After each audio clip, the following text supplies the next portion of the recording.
Assalamualaikum warahmatullahi wabarakatuh. Kami dari kelompok 5 yang beranggotakan 5 orang, yaitu Lutfi Abdillah Abu, Al-Mulki Syera, Sinta Prameswari, Fani Nur Akmalia, dan yang terakhir saya sendiri, Andi Ika Purnama, akan menjelaskan materi kami yang berisi tentang penelitian korelasional, di mana di dalamnya akan dijelaskan mengenai pengertian, rumusan masalah, hipotesis, teknik pengumpulan data, teknik analisis data, dan korelasi sederhana dan korelasi ganda. Saya persilahkan kepada teman-teman untuk memaparkan materinya. Pengertian penelitian korelasional. Jadi sebelum kita membahas apa itu penelitian korelasional, terlebih dahulu kita harus mengetahui apa itu penelitian dan apa itu korelasional. Jadi penelitian merupakan sebuah kegiatan ilmiah karena munculnya sebuah masalah. Sedangkan korelasional berasal dari kata korelasi yang berarti hubungan timbal balik atau sebab akibat. Nah, dari penjelasan tadi dapat kita simpulkan bahwa penelitian korelasional adalah sebuah penelitian yang dilakukan untuk mengetahui hubungan dan tingkat hubungan di antara dua variabel atau lebih. Nah, selanjutnya adalah rumusan masalah.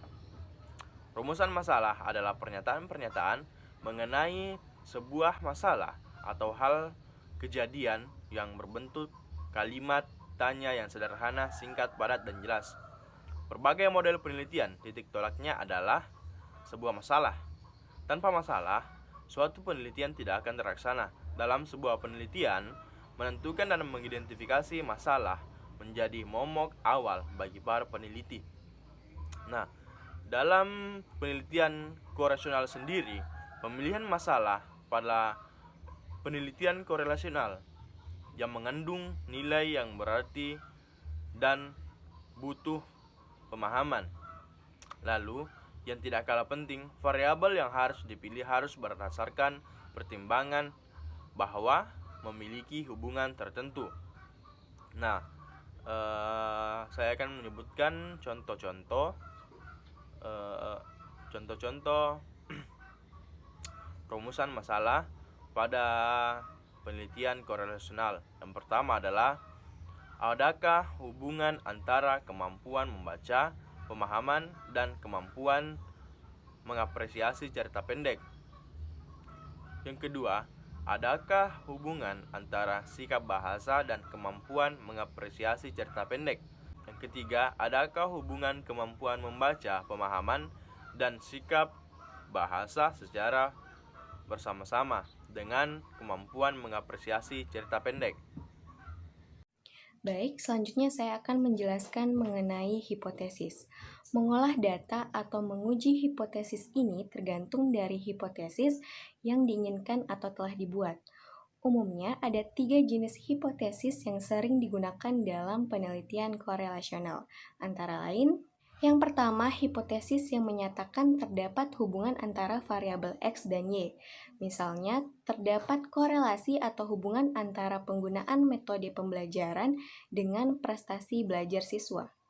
Kemudian yang kedua adalah hipotesis yang menyatakan terdapat hubungan yang signifikan antara variabel X dan Y. Misalnya, terdapat korelasi atau hubungan yang signifikan antara penggunaan metode pembelajaran dengan prestasi belajar siswa. Kemudian yang ketiga adalah hipotesis yang menyatakan terdapat hubungan yang linear antara variabel X dan Y. Misalnya, terdapat korelasi atau hubungan yang linear antara penggunaan metode pembelajaran dengan prestasi belajar siswa. Baik, selanjutnya saya akan membahas mengenai teknik pengumpulan data. Pengumpulan data dilakukan untuk memperoleh informasi yang dibutuhkan dalam rangka mencapai tujuan penelitian. Adapun jenis-jenis data, yang pertama berdasarkan cara memperolehnya ada data primer dan juga data sekunder. Kemudian yang kedua berdasarkan sumbernya ada data eksternal dan juga data internal. Dan yang terakhir berdasarkan sifatnya ada data kualitatif dan juga kuantitatif. Nah, pada penelitian korelasional ada berbagai macam instrumen yang dapat digunakan untuk mengumpulkan data masing-masing variabel, seperti angket, tes, pedoman interview, pedoman observasi, tentunya berdasarkan kebutuhan. Data yang dikumpulkan dengan instrumen-instrumen tersebut harus dalam bentuk angka yang nilainya bermula dari -1 hingga +1. Negatif merujuk pada korelasi negatif dan positif merujuk pada korelasi positif. Dalam penelitian korelasional, pengukuran variabel dapat dilakukan dalam waktu yang relatif sama. Baiklah, selanjutnya saya persilahkan kepada teman saya untuk menjelaskan pembahasan berikutnya. Assalamualaikum warahmatullahi wabarakatuh. Perkenalkan, saya Fani Nur Akmalia, anggota dari kelompok 5, kelas C 18A. Pada kesempatan kali ini, saya akan menjelaskan tentang teknik analisis data dalam penelitian korelasional. Menurut Zulfikar dan Budi Antara pada tahun 2014 menyatakan dalam hidup ini tidak ada satu benda atau satu hal pun yang benar-benar bersifat independen atau bernilai bebas kecuali Sang Maha Pencipta Allah Subhanahu wa Ta'ala. Semua saling membutuhkan dan saling memerlukan antara manusia yang satu dengan yang lain, baik itu secara langsung maupun tidak langsung. Dalam statistika, hal itu dapat dinyatakan dengan analisis korelasi. Dengan analisis, kita dapat mengira dan mengetahui seberapa besar kekuatan hubungan sesuatu atau dalam statistika variabel. Lebih lanjut, menurut Zulfikar dan Budi Antara pada tahun 2014 menyatakan korelasi itu berarti hubungan. Begitu pula dengan analisis korelasi, yaitu suatu analisis yang digunakan untuk melihat hubungan antara dua variabel. Dan kita harus ingat, analisis korelasi tidak mempersoalkan apakah variabel pertama itu adalah respon atau peubah bebas. Begitu pula dengan variabel yang kedua. Selanjutnya yaitu kovariansi. Kovariansi mengukur besar dan arah hubungan linear antara dua peubah. Apabila kovariansi positif, maka kedua variabel akan berubah searah. Artinya, ketika variabel X membesar, maka variabel Y juga ikut membesar. Begitu pula sebaliknya. Rumusnya yaitu SXY sama dengan 1/n kurang 1 sigma dalam kurung XI dikurang X bar, YI dikurang Y bar.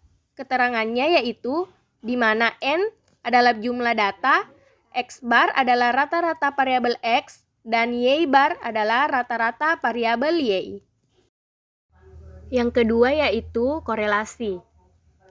Jika didapatkan nilai R, X, Y sama dengan 1, artinya memiliki hubungan linear sempurna dan searah.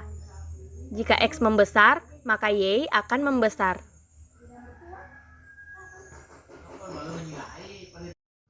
Jika didapatkan nilai R, X, Y sama dengan -1, artinya memiliki hubungan linear sempurna dan berlawanan arah. Jika X membesar, maka Y akan semakin kecil. Contoh penggunaan teknik analisis data dalam penelitian korelasional yaitu pada seorang pemimpin perusahaan yang menggunakan korelasi untuk mengetahui hubungan yang kuat antara kenaikan gaji pegawai dengan jumlah pendapatan perusahaan. Itulah yang sempat saya sampaikan. Korelasi sederhana merupakan suatu teknik statistik yang dipergunakan untuk mengukur kekuatan hubungan antara dua variabel dan juga untuk mengetahui bentuk hubungan keduanya. Dengan hasil yang bersifat kuantitatif, kekuatan hubungan antara dua variabel yang dimaksud adalah apakah hubungan tersebut erat, lemah, ataupun tidak erat. Sedangkan bentuk hubungannya adalah apakah bentuk korelasinya linear negatif atau linear positif. Variabel yang lain bisa disebut dengan koefisien korelasi yang ditandai dengan R. Untuk mengetahui ada tidaknya hubungan antara dua variabel, maka perumusan hipotesisnya adalah sebagai berikut. H0 tidak terdapat hubungan atau korelasi antara faktor-faktor terhadap minat masyarakat memilih perguruan tinggi. H1-nya yaitu terdapat hubungan atau korelasi antara faktor-faktor terhadap minat masyarakat memilih perguruan tinggi. Korelasi ganda merupakan angka yang menunjukkan arah dan kuatnya hubungan antara dua variabel secara bersama-sama atau lebih dengan variabel yang lain. Analisis korelasi ganda digunakan untuk menguji hipotesis apakah terdapat korelasi yang positif apabila variabel bebas X, yaitu instrumen tes yang dikorelasikan dengan variabel tarikatnya Y, yaitu hasil tes siswa. Baik, itulah tadi presentasi dari kelompok 5. Apabila masih ada yang tidak jelas, silahkan ditanyakan pada forum diskusi. Sekian dan terima kasih. Wabillahi taufiq wa hidayah. Wassalamualaikum warahmatullahi wabarakatuh.